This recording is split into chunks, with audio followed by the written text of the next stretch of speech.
சரி, நான் பண்ண படங்கள் எல்லாமே வந்து ஒரு நல்ல அ சமுதாயம் சார்ந்த கருத்துள்ள படங்களா அமைஞ்சது. நீங்க பார்த்துருப்பீங்க எல்லா படங்களுமே. ஒரு சோஷியல் ரெஸ்பான்சிபிலிட்டி இருக்கிற படங்கள். தங்க மீன்கள் எனக்கு தேசிய விருது வாங்கி கொடுத்த இன்னும் பொறுப்பு கூடுச்சு. அதைத் தொடர்ந்து பரதேசி பண்ணேன். அதுக்கப்புறம் வந்து குற்றம் கடிதல் 2 அது மேலும் இன்னும் பொறுப்பை 2 மடங்கா உயர்த்திருச்சு.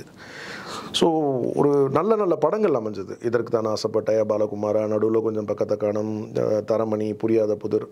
ஒரு ஒரு படமும் வேற வேற லேயர்ஸில் இருந்தது, வேற வேற செக்மெண்ட்ஸில் இருந்தது. ஸோ நல்ல கதைகளை தேர்வு பண்ணக்கூடிய சின்ன அறிவாற்றல் நமக்கு வளர ஆரம்பித்தோடனே நல்ல கதையை தேர்வு செய்யக்கூடிய அளவுக்கு நமக்கு ஒரு நாலேஜ் கெயின் பண்ணியிருக்கோன்னும் போது ஒரு நல்ல கதையை எழுத முடியாதான்னு எனக்குள்ள ஒரு கேள்வி.